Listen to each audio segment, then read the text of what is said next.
दोस्तों नमस्कार। आज हम बात करेंगे डायबिटिक कीटोएसिडोसिस, जिसे संक्षेप में डीके भी कहा जाता है। डीकेए डायबिटीज एक अत्यंत गंभीर और जानलेवा इमरजेंसी है।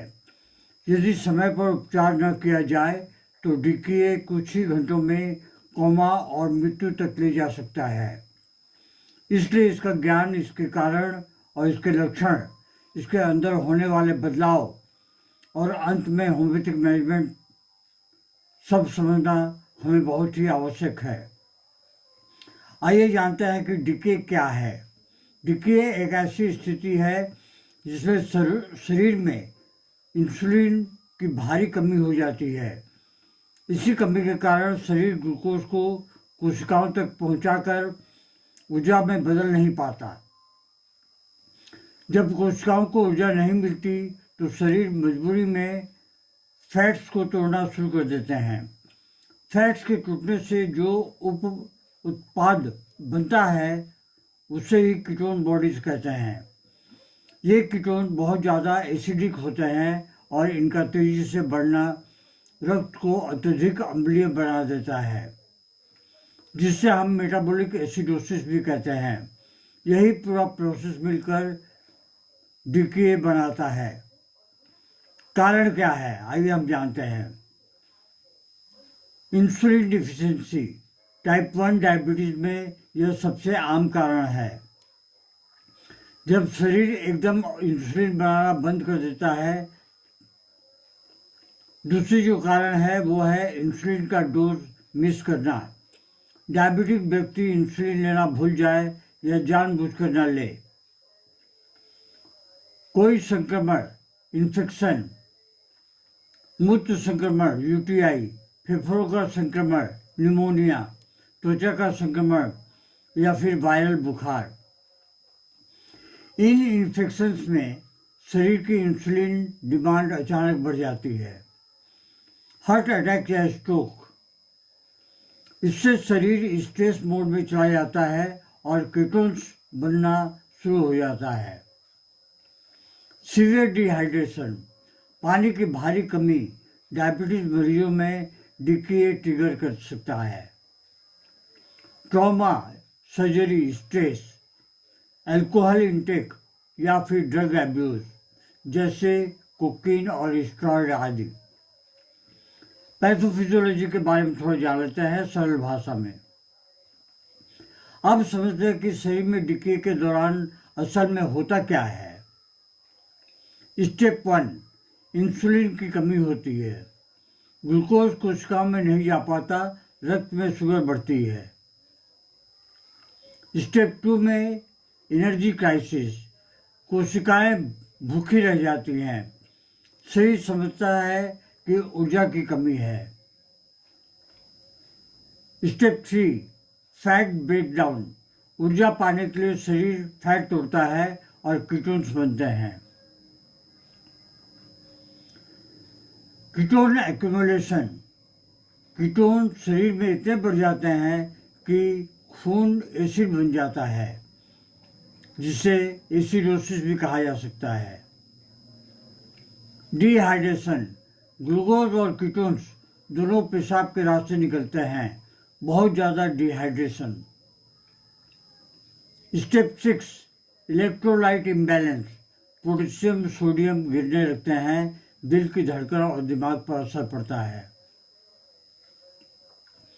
स्टेप 7, शॉक एंड कोमा, यदि इलाज न मिले तो पेशेंट बेहोश होने लगता है, कोमा, और उसके बाद में मृत्यु को प्राप्त कर जाता है, डेथ हो जाती है।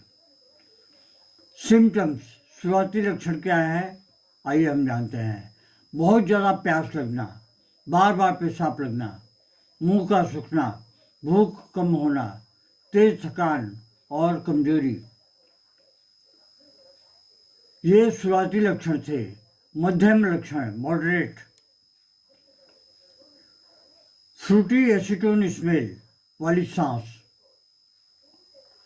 गहरी तेज सांसें,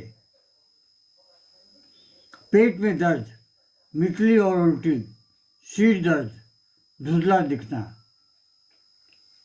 सीवियर लक्षण में क्या आते हैं? चक्कर और भ्रम, ब्लड प्रेशर का गिरना, तेज दिल की धड़कन, तेज डिहाइड्रेशन, सांस लेने में कठिनाई, सुस्ती और नींद बढ़ना, अंत में बेहोशी का आलम। यह स्थिति मेडिकल इमरजेंसी है। डायग्नोसिस, जांच क्या करनी चाहिए?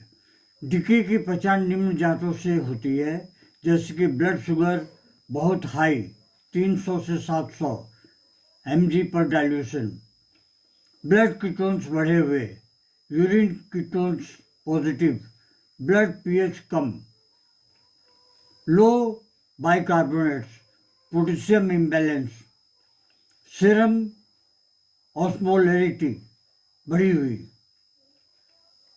आइए हम जानते हैं ट्रीटमेंट, इमरजेंसी ट्रीटमेंट क्या है। जो अक्सर अस्पताल में ही होता है, जैसे कि आईवी फ्लूइड डिहाइड्रेशन ठीक करने के लिए, आईवी इंसुलिन कीटोन प्रोडक्शन रोकने के लिए, इलेक्ट्रोलाइट करेक्शन, पीएच और पोटेशियम मॉनिटरिंग के लिए, इन्फेक्शन का इलाज यदि मौजूद हो तो। होम्योपैथी प्राइमरी ट्रीटमेंट नहीं, पर स्टेबलाइजेशन के बाद सपोर्टिव रोल में दी जा सकती है और बहुत ही बेहतरीन कार्य करती है। होम्योपैथिक मैनेजमेंट सपोर्टिव, डीके के एक्यूट इमरजेंसी में सिर्फ हॉस्पिटल केयर जरूरी है, पर रिकवरी फेज या सपोर्टिव केयर में निम्न मेडिसिन बहुत ही लाभदायक होती है, जैसे कि आर्सेनिक एल्बम 200 की पोटेंसी में। बहुत थकान, बेचैनी, थोड़े थोड़े पानी की प्यास, उल्टी और जलन। अगली जो दवा है 2 नंबर, वो है एसिटिक एसिड। इसे 30 की पोटेंसी में देनी चाहिए। गंभीर डिहाइड्रेशन, बार बार पेशाब का होना, पानी की कमी, पूरा शरीर सूखा लगे, तो फिर एसिटिक एसिड को 30 की पोटेंसी में 2 बूंद आधे कप पानी में डालकर 2 से 3 बार देना चाहिए, या 4 बार भी दे सकते हैं, या पेशेंट की जैसी स्थिति है वो आप देख लें। फॉस्फोरिक एसिड, मानसिक थकान, दिमाग खाली लगना, डायबिटिक एग्जॉशन, इसे फॉस्फोरिक एसिड को 200 की पोटेंसी में दी जानी चाहिए। अगली जो दवा है वो है लाइकोपोडियम 200। पेट में गैस, कीटोन वाली बदबू, कमजोरी, शाम को 4 से लेकर 8 बजे तक बढ़ना। लैक्टिक एसिड, गहरी तेज सांसें, मतली, कीटोटिक पिक्चर, ये इसके लक्षण है लैक्टिक एसिड के। नट्स भूमिका 200 की पोटेंसी में। नट्स भूमिका का रोगी अक्सर चिड़चिड़ा हो जाता है, पेट खराब रहने लगता है, उल्टी और मितली होती है, तो फिर नट्स भूमिका बहुत ही बेहतर कार्य करती है। रोकथाम के लिए हम क्या करें? इंसुलिन को नियमित रूप से लें, संक्रमण होने पर तुरंत डॉक्टर से संपर्क करें और डिहाइड्रेशन न होने दें। पानी ज़्यादा से ज़्यादा पीने की कोशिश करें। शुगर की नियमित जांच करवाते रहें। स्ट्रेस कम रखें। अल्कोहल वर्जित है। सिगरेट, शराब, धूम्रपान वगैरह जो भी है, इसे आप त्याग ही दें तो आपके लिए बहुत ही बेहतर है। आइए हम जानते हैं, डीके एक मेडिकल इमरजेंसी है। इससे बचने का सबसे अच्छा तरीका है नियमित दवाई, शुगर नियंत्रण और अर्ली वार्निंग साइंस को पहचानना।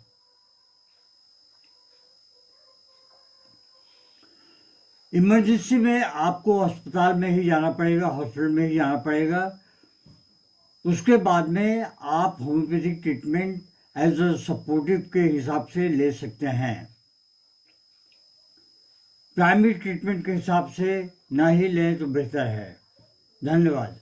Long live homeopathy, long live Hahnemann.